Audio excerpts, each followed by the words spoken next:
तमिलनाडु की सियासत में विजय थालापति का जलवा देखने को मिला है। पहले ही चुनाव में आते हैं और छा जाते हैं। 100 से ज्यादा सीटों पर जीत हासिल करते हुए फिलहाल नजर आ रहे हैं। अब बड़ा सवाल यहां यह है कि आखिर कैसे विजय थालापति ने एमके स्टालिन और उनके बेटे उदयनिधि स्टालिन का घमंड तोड़ दिया है और कैसे एआईएडीएमके और बीजेपी के गठबंधन को सत्ता में आने से रोक दिया है। यह बड़ा सवाल है क्योंकि फिल्मों में अपना लोहा मनवाने वाले विजय थालापति अब राजनीति के नए सुपरस्टार के तौर पर निखर कर सामने आए हैं। कमल हसन फेल हुए, रजनीकांत राजनीति में फेल हुए, लेकिन विजय थालापति उन्होंने इतिहास रचा। इतिहास रचने के लिए क्या किया वो सबसे आपको अहम हो जाता है, जानना जरूरी हो जाता है। पूरे वीडियो में मैं आपको बताऊंगा, पूरा वीडियो आप देखिएगा। लेकिन उससे पहले अगर आपने लोक सेवा न्यूज को सब्सक्राइब नहीं किया है तो आप चैनल को सब्सक्राइब कर लें। अब आते हैं कि आखिर विजय ने कैसे जीत हासिल की। तो सबसे जो उनके जीत का रहस्य छुपा हुआ है उनकी फिल्मों में छुपा है। आपने विजय थालापति की जब आप फिल्में देखे होंगे तो आपको दिखा होगा कि एक ऐसा व्यक्ति है जो हॉस्पिटल के भ्रष्टाचार से लड़ता है, जो पुलिसिया भ्रष्टाचार से लड़ता है, जो एक मसीहा के तौर पर फिल्मों में सामने आता है। उस छवि को विजय थालापति ने फिल्मों के जरिए मेंटेन किया और फिर राजनीति में उस छवि का इस्तेमाल किया।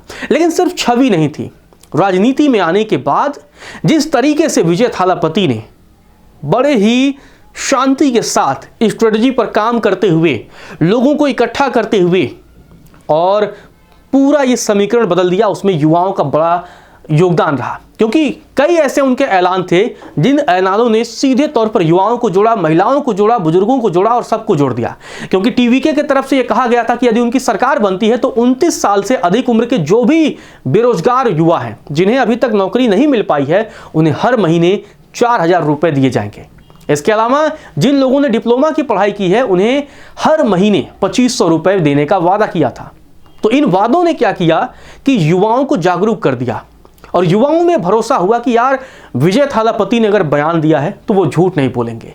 स्टालिन ठग लेंगे, एआईएडीएमके वाले ठग लेंगे, लेकिन विजय थालापति हमारा साथ देंगे, हमारे मसीहा के तौर पर, जैसा कि फिल्मों में विजय थालापति किया करते थे। इसके बाद उन्होंने जातिगत राजनीति को बहुत मजबूती से पकड़ा।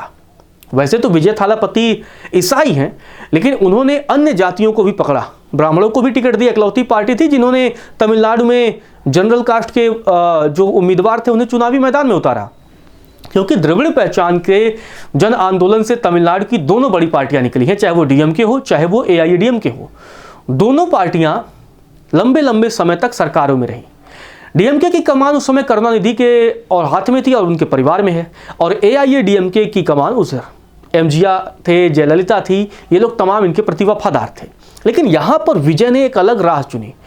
विजय ने कहा वो किसी राजनीतिक विरासत का हिस्सा नहीं है, वो द्रविड़ पहचान, धर्म या जाति की राजनीति नहीं करते। उनका फोकस सिर्फ है गवर्नेंस, करप्शन और युवाओं को मौके मिलने चाहिए। विजय थालापति का मैसेज साफ था कि द्रविड़ सिद्धांत और पिछले संघर्ष का सम्मान रहेगा, मगर अब आगे की बात की जाएगी। ये उन्हें पोस्ट द्रविड़ एंग्जाइटी का चेहरा बना दिया और यहां से विजय जीत की राह पर निकल पड़ते हैं।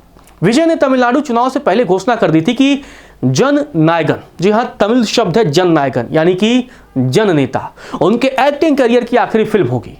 जनवरी में आने वाली जन नायकन चुनाव से ठीक 3 महीने पहले आती है और पॉलिटिकल डेब्यू के पहले एक मजबूत मंच भी तैयार कर देती है। तमिलनाडु में वोटिंग बूथ पर पहुंची जनता ही नहीं, फिल्मों में विजय को देख चुके दूसरे राज्यों के लोग भी उनकी राजनीतिक यात्रा पर नजर बनाकर रखे हुए थे। विजय की पॉलिटिक्स हो, उनकी आइडियोलॉजी हो, किसी को समझ में आई हो या नहीं आई हो, पर एक परसेप्शन जरूर डेवलप करने में कामयाब हुए कि वो अपने राजनीतिक मिशन को लेकर काफी सीरियस हैं और वो राजनीति फुल टाइम करने के लिए आए हैं, पार्ट टाइम नहीं करने आए हैं। और वो फिल्मों में सुपरस्टार के तौर पर उन्होंने फिल्म इंडस्ट्री को अलविदा कहा। क्योंकि जब विजय राजनीति में एंट्री करते हैं तो उस वक्त वो फिल्मों में साउथ के सबसे बड़े सुपरस्टारों में से एक होते हैं, जिनकी हर फिल्में 100 करोड़ से ज़्यादा की कमाई कर रही थी। तो ऐसे सिचुएशन में उन्होंने सियासत में कदम रखा और पहले ही चुनाव में उन्होंने अपना लोहा मनवा दिया और अब टीवीके की सरकार बनने वाली है।